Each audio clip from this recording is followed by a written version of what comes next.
to the mosaic on the strip, we present for you Andrew Yang.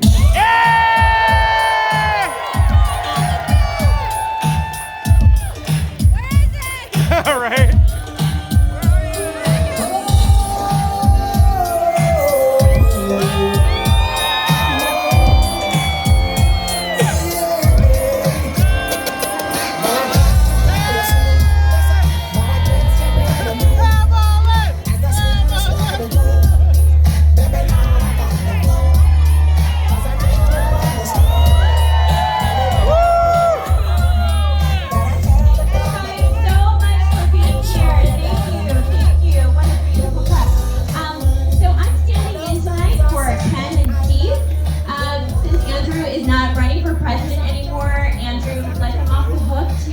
Their livelihood, and sent me in their place to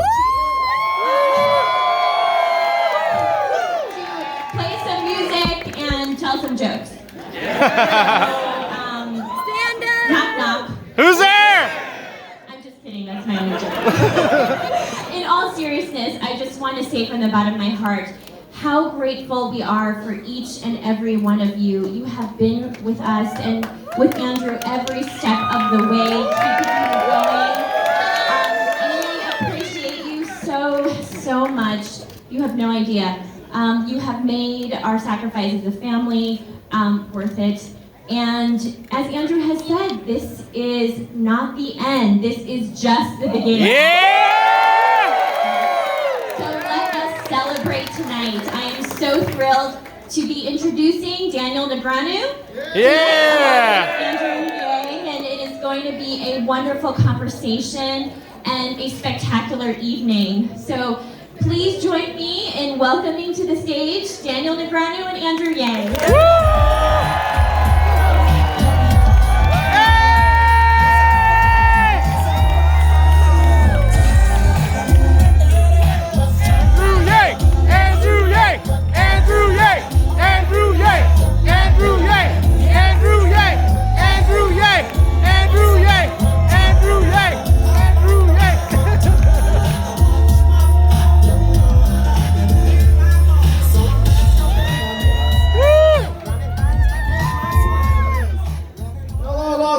Thank you so much. Just want to give a special thank you to my incredible wife, Evelyn. Let's give her a round of applause. Yeah! Evelyn! Evelyn! Evelyn! Evelyn! Evelyn! I think most people are more disappointed that Evelyn won't be the first lady.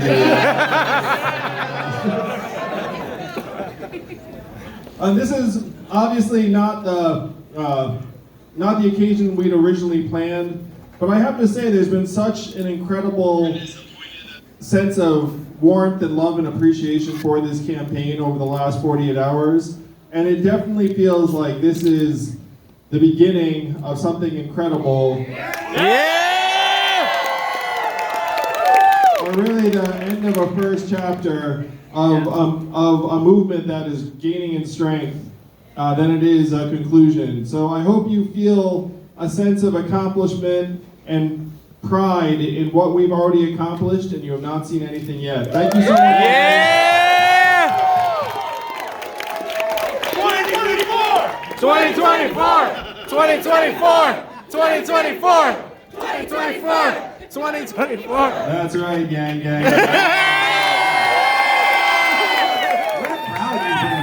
You know? The Yang Gang, no joke. You guys bring it. So my first question to you, Andrew, is like from appearance, it seems like you have more fun than any other candidate. Is it as fun as it looks, or has this been like grueling? Now you can tell the truth. So on one of my first trips to New Hampshire, the chairman of the Democratic Party of the state, Ray Buckley, said to me, well, I actually asked him, because he's been chairman of the Democratic Party of New Hampshire for literally something like 30 years. So if you can imagine all of the candidates he has seen come through New Hampshire over those years. And so I sat down with him and I said, hey, do you have any guidance for me? And he said, people can tell if you're enjoying yourself.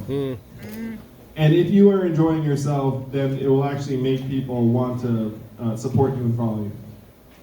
And he also said, it's like you can, like, people in New Hampshire can tell if you're not enjoying yourself too, and then you're just gritting your teeth through everything. And he said those candidates don't tend to do very well. So I heard that, and I said, well, I like enjoying myself more than not enjoying myself. and apparently enjoying yourself is actually a competitive advantage in this context. So I should really try and have a good time. Yes. No, the other mechanics of running is that you're in an SUV typically, like in some occasions a bus, but like 9 times out of 10 an SUV. So imagine riding in an SUV with a candidate. There are 3 or 4 of you in the vehicle. The vehicle has like Twizzlers and, you know, like just random snacks because you generally don't have time for a meal. There are like wrappers everywhere. And imagine if you were trapped in that vehicle with this person hours and hours a day, and that person's grumpy. And they're your boss. You know, like, so if you were on that team, you'd be like, oh my gosh, this is like such a slog. So I always wanted to try and keep the atmosphere positive and light for my team because I was sensitive to the fact that I don't think any of us likes riding in a vehicle with our boss. Because generally, you know, it's like if you had to fly somewhere with your boss, like the last thing you want to do is be sitting next to them on a plane. So imagine that just revved up day after day after day. So I thought that having a good time was not just important for appearance's sake, but for maintaining the morale and positivity of the people around me. Because people take their cues from you if you're leading an organization. And so if you're in a bad mood, then everyone all of a sudden becomes in a bad mood around you. And that was the last thing I wanted for my team. So I genuinely just said to myself, you know, like I should enjoy myself on this journey. And if you can't enjoy yourself when you're fighting for the things you believe in, then you're probably doing it wrong. So first and foremost, I want to say I've been gang for a while, and you guys are a very welcoming crew on the internet. I've been a big fan, and what really drew me to you and your campaign, first and foremost, was a deeper understanding of the UBI, Universal Basic Income. And I'm curious how you were inspired or how you got drawn to this idea. Well, I also want to give massive shout out and thank you to Daniel, who is one of the OGs of the Yang Gang before and, you know, he's an incredible role model. So many people admire you, Daniel. The fact that you threw down and said, hey, it's Andrew Yang, it's this set of ideas, meant a lot. It took a lot of leadership on your part. So really, thank you. Easy decision. Logic, you know, I'm a poker player, we think logically, and he still is the obvious logical choice as far as I'm concerned. So I came to Universal Basic Income over a period of years, really, where I started an organization called Venture for America that helped create several thousand jobs in the Midwest and the South. And during that time, I was reading books about the future of work quite often, and a lot of the books about the future of work are written by technologists from MIT, like Eric Brynjolfsson or Martin Ford, Rise of the Robots. I don't know if you've read any of these books, but I felt like it was part of my job to read these books, and I'd read these books, and they would often end with something saying, hey, we should really do something like universal basic income because it's just going to be a matter of time. And I saw that over the years and thought, yeah, that makes sense to me. We really should do that. And then it was a 2015 book by a guy named Andy Stern, who used to run the SEIU, the biggest labor union in the country, where he came out and said, the future of labor is no labor, we're screwed and we need to move to universal basic income. And I thought, wow, this guy who spent decades of his life leading the biggest labor union in the country, who's argued for the primary value of human labor for decades, came and said, look, this road's not gonna work, we need to evolve. And to me, that was even more powerful than when a technologist said it, because we tend to see things through our own experiences. And so technologists often say, we're going to automate away all the jobs. And then you can take it with a grain of salt, because you're like, well, you would think that, you're a technologist. But then the labor guy came out and said, yeah, we're going to automate away all the jobs. And so that to me was like a conceptual bookend, where it's like you have people on both ends of the spectrum make the same conclusion. And I had come to the same conclusion by traveling the Midwest and the South over those 7 years, where if you go to a place like Detroit, Detroit's peak population was something like 1.7 million. Today it has 680,000 people in it. So imagine a city that's 2/3 empty. And imagine walking that city. And if you look at the headlines, you tend to get the extremes. You get on one side, like the hipsters and the baristas and the artist lofts. And then you also get ruin porn, where it's just like decrepit buildings and neighborhoods as far as the eye can see. And so having experienced that kind of reality of what a post-automation community looks like, combined with the conceptual bookends, I eventually concluded, we need universal basic income yesterday. We probably should have passed it decades ago, back in the 60s and 70s when it came this close to being law. And as an entrepreneur, you kind of have two attitudes about things. Number one is someone else will do it. That almost never works. So yeah, someone else will take care of it. And then number two is like, well, I should do it. And so it was really over a period of years that I concluded we needed universal basic income some time ago. And it also hit me that no one was going to make this happen. And I checked. Before I decided to run for president, I called around and was like, hey, anyone who run for president, universal basic income? Like, I went to like the universal basic income conference. And showed up and was like, hey, anyone actually going to do anything about this? And I was like, no. We're just going to talk to each other about it. And I was like, well, shit, that's not going to do anything.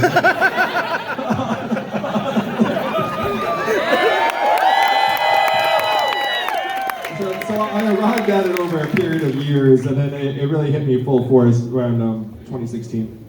So you've been really the only candidate that seems to have a grasp or an understanding or is talking about artificial intelligence and automation. What makes you so sure that this leads to job loss? Because a lot of people, detractors may say that well, it creates new jobs. I mean, what is it first of all that you believe that it's inevitable, and how do you combat this theory that new jobs will be created to level it off? Well, first, how many of you are actually based here in Nevada? Most people. So Nevada is actually #1 in the entire country, all 50 states, for the proportion of jobs that are likely to be impacted by automation because of the nature of the industries here in the state. Those industries are retail, hospitality, gaming, call centers, transportation, bartending.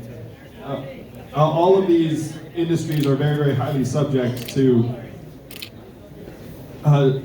technological automation, at least theoretically. And the economics, it's like the economics are getting better and better for this stuff all the time. So what made me certain about it is that I understand how organizations function. I understand where the technology is heading. I said in a very simple terms on the stump, is that technology is getting stronger, more powerful, more capable all the time. And generally speaking, we are not. And I joke and I say, look, I'm an adult. I'm actually glad if I don't get dumber on any given day. Like, if I found my keys today, it's like, all right, thumbs up. Like, and things still work.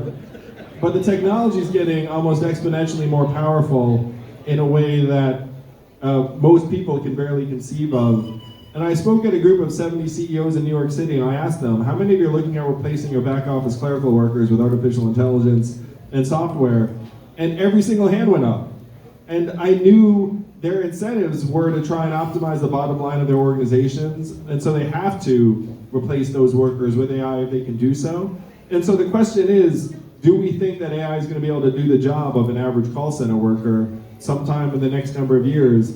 And the answer to that seems to be almost like 99.999% yes, because if you look at your interaction with a customer service representative, you don't need genuine artificial intelligence. You need a decision tree with probably hundreds of prompts and software that can detect changes in your tone of voice. But these things are very, very technologically possible now. So I'm certain about this, Daniel, in part because I understand how organizations work.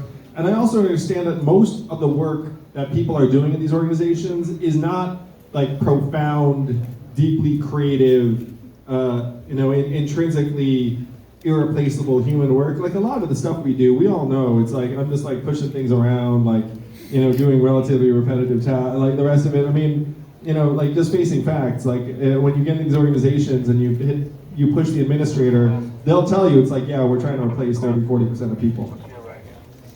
So it seems to me that, running for president requires like raising a lot of money, right? And it seems everyone, at least on the Democratic side, is for repealing Citizens United. Do you feel like that's enough? Because I haven't heard any other real campaign reform policies that make sense other than the democracy dollars.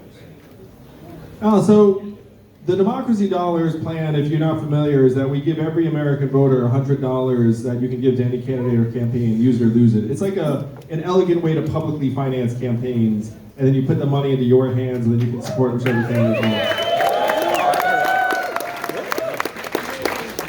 And I agree that talking about repealing Citizens United is inadequate in at least two ways. Number one, it requires a supermajority in a constitutional amendment to repeal Citizens United, so talking about it doesn't mean you can do it.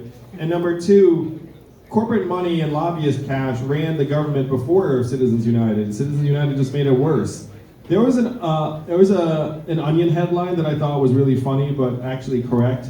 It said, "The American people hire a lobbyist to represent our interests on Capitol Hill." And because that's like about the only thing that would work. It's like you have to have a lobbyist go in there and be like, "I represent the American people." Stop shafting us, please. Because those are the kind of people that our legislators respond to. So talking about repealing Citizens United is correct. We should repeal Citizens United, but we have to go much, much bigger to actually bring the people and the money together. Because right now, if you have money on one side and people on the other, who wins in America? Money. The money. We all know the money wins. So the question is, can we get the money and the people together? And that's why the Democracy Dollars proposal is so important. With that proposal, would that mean that, would there be like, in addition to that, sort of a law passed where corporations could no longer donate? Or could you like eliminate it completely?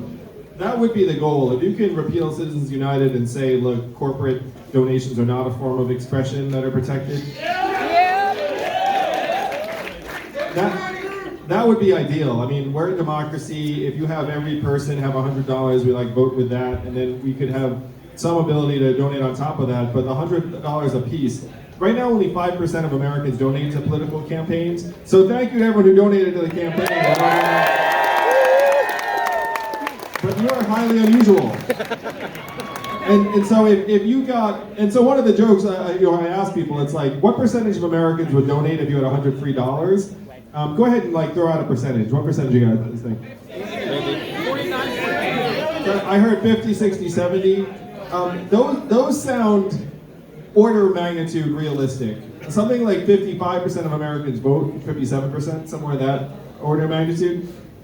So if you got 50% of Americans to donate their democracy dollars, you would wash out the lobbyist cash by a factor of 4 or 5 to 1. Yeah, so, you've been able to create something that I don't think any other candidate has. And, when you decided to suspend your campaign, you had CNN and Van Jones singing you praises. You have Tucker Carlson on Fox News singing you praises. It's pretty unanimous. And I know a decent number of Trump supporters, and the one thing they continue to tell me is, I'd never vote for a Democrat other than maybe that John Yang guy. So, what do you think the Democrats get wrong about, Trump supporters or, everything related to that? Your name. As long as I have my last name right, they can identify me now. I think that many Democrats have taken the position that Donald Trump is the source of all of America's problems, that everything was going great until Trump came along. And I've been trying to make the case that Donald Trump does not win unless there are actually deep problems that have been building up for a long period of time. And what I say to folks is, look, corporate profits are at record highs in the United States of America. What else are at record highs? And then everyone knows, go ahead and shout out, what else are at record highs in the United States? Suicide! Depression! Yes. Suicide, depression, the order. indebtedness, student loan debt, substance abuse, anxiety. medical bankruptcy, like the temperature. So like these are all things that we all know are going on in America today. That all of these social ills are at record highs, record lows right now in the United States of America. Starting a business for a young person, getting married, having a child, things that you associate with a healthy, thriving society. So for Democrats to look up and say, hey, everything was going great, it's like, how could everything be going great if literally every negative thing you can think of is at an all-time high, and a lot of the good things you think about are at an all-time low? I mean, that's not a healthy society. And so we need to start curing the disease that got Donald Trump elected instead of acting like Donald Trump's the source of all of our problems. And I was really excited when a friend of mine whose mother watches Fox News and gets all of her news from Fox, she said that the only Democrat I would support in the field is Andrew Yang. She got my first name right this one. So the only Democrat I would support in the field is Andrew Yang because he's the only one who does not seem to be judging me. And that's I think a very important lesson for Democrats, is that Democrats seem to be somewhat judgmental about Donald Trump and everyone who supported Donald Trump. And that to me is not the right approach. It's like many people voted for Donald Trump for like first different reasons, but also very legitimate concerns about the fact that our government has not been responding to the needs of a lot of people, a lot of families, a lot of communities for a long time. All right, so on that note, how do we beat someone like Donald Trump in the general election? Andrew Yang! Andrew Yang! Andrew Yang! Andrew Yang! Yeah, I genuinely think I would have beaten Donald Trump.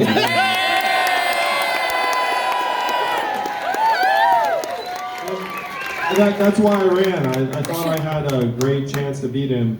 If you look at the people who are in the field, I still do. You know, I unsuspend.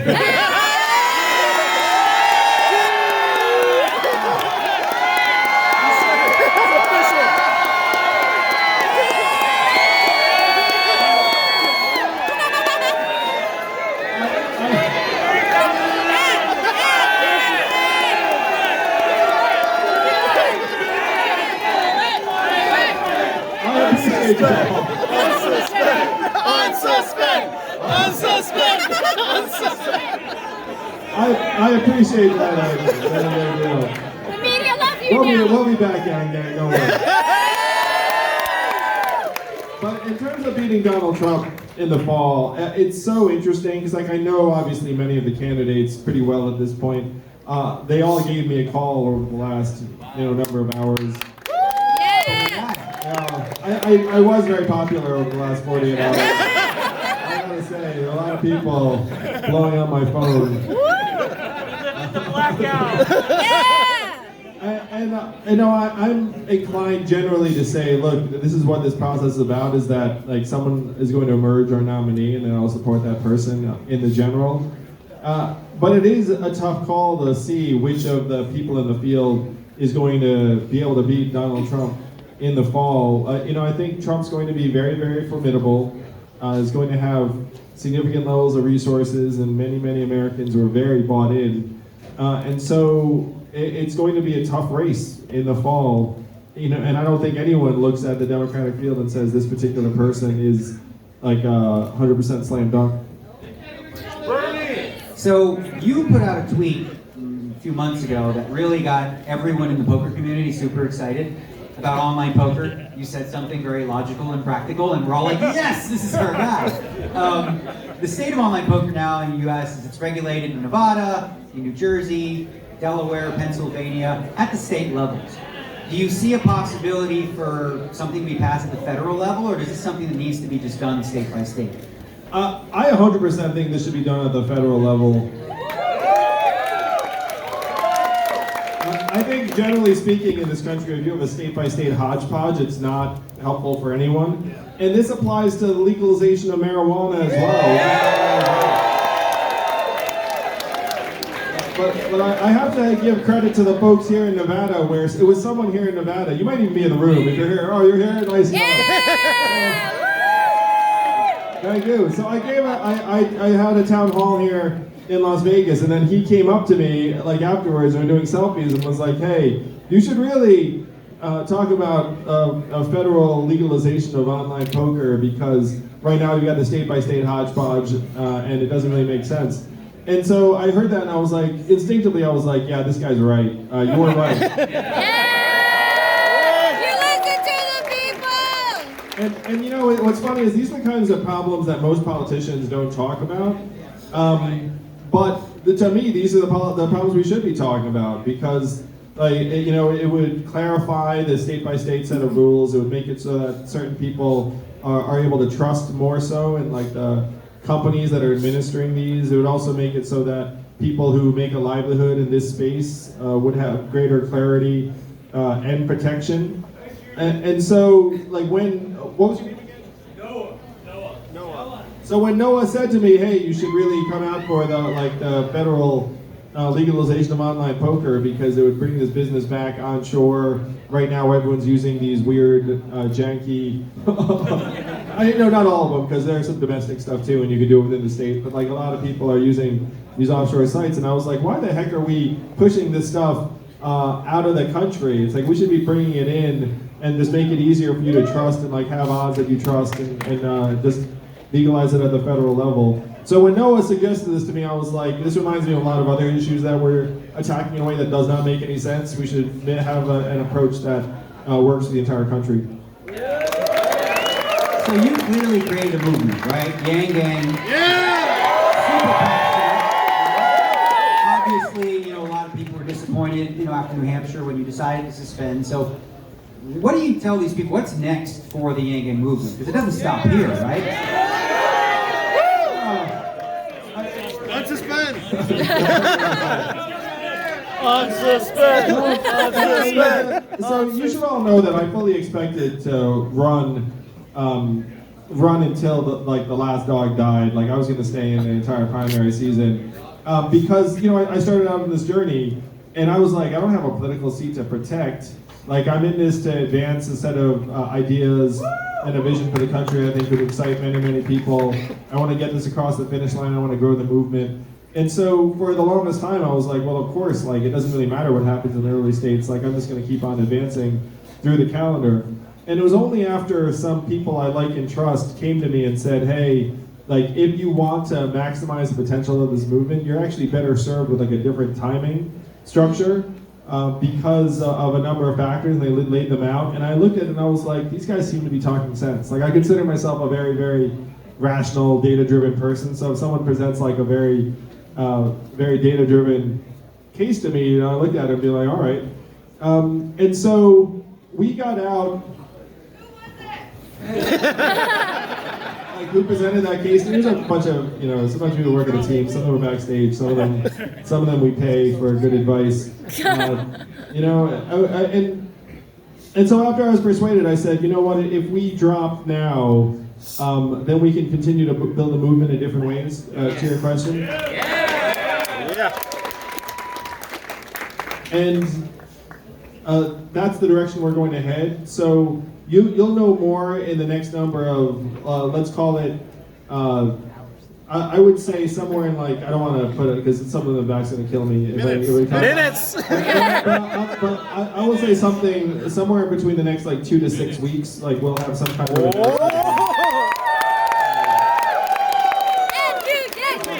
And I have to say, there has been such a love fest about me and the campaign after the fact, where when I talk about my phone ringing off the hook, I mean, it's like everyone from Barack Obama called to like. But there are a bunch of news organizations too that now are very excited about the ideas of this campaign, and there is a little bit like like where the fuck were you? Like,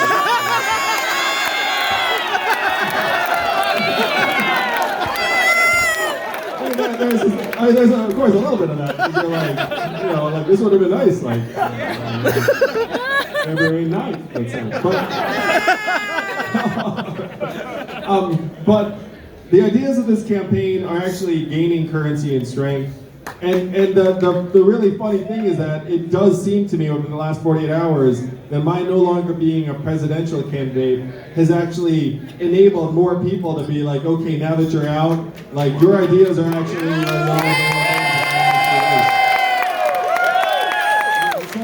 So I'm very, very proud of the fact that we ran a campaign that in many ways transcended politics. That there was like a war of ideas that we could still wage and still win outside of the mechanics of a primary race. And I think that's great. You know, like there were some things I was doing on the trail that were very, very helpful if you were running for president, but may or may not be the best way to advance the ideas, the goals, on a larger scale.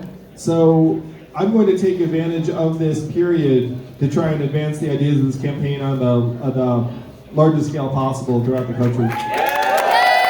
Last question I got for you. So obviously you're like the belle of the ball, or whatever they call it, where every other candidate is looking to, I mean, I've been on Twitter and it seems like every camp is like, join us, please, right? So everyone wants a piece of Andrew. What would it take for a candidate to get an endorsement from you? Again, right now I'm inclined to let the democratic process play out, and I will back wherever the nominee is. But I've already come out and said, look, if you stand up and say we should give every American $1,000 a month, and you make the ideas of this campaign very, very important and central to yours, and you do it in like a way that's clear that this is going to be top of your agenda as president, I've already said to the field, like, look, if you come out big for universal basic income, then the odds of my endorsing you would be like very, very high, like in a significant time frame. And that's a very no, if anyone comes out for universal basic income, then the odds of my endorsing them would be like very, very high in that, you know, relative time period. And again, they all have my phone number, so they know how to get in touch with me. So that would be one very, very big move. Like others, they have been talking to me about, and I think it's safe to say that if we win, like there's a high chance that I'd want to try and take a role in the administration. If it was a high enough impact role, we could start solving some of the problems. I think I said in the Atlantic, it's like I'm not a dick, so like, so if you want us to do some work, you know, like I'm happy to do work. Secretary of Technology. Yeah, so Vice President, Secretary of Technology, or two roles. We really do need to catch our government up on technology policies in like a worst way. We're like so far behind.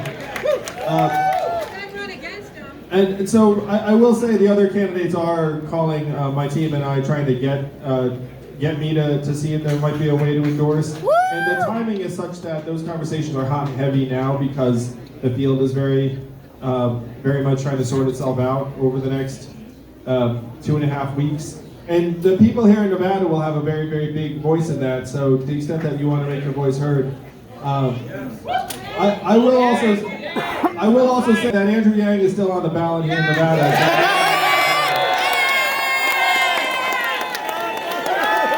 That's going to be a lot of fun. We're going to have a big total at the end of this primary process and be like, look how many people voted for the freedom dividend. You can go and listen. Well, I just want to say on behalf of all the Yang Gangers, you know, thank you so much for making it out here because, you know, obviously, you know, this is a trip you didn't have to take, and I think we all really appreciate it and are excited to see what comes next. I know for me, you know, coming into this election cycle, I really wasn't all that inspired by anyone until you came along, and that's still the case. So, we're all really proud of the campaign that you ran, Yang Gangers for Life. And, Yang 2024. Thank you, Daniel. Thank you, Las Vegas. I love you all. This crowd, this community has been tremendous to me, and we will be back. So get ready.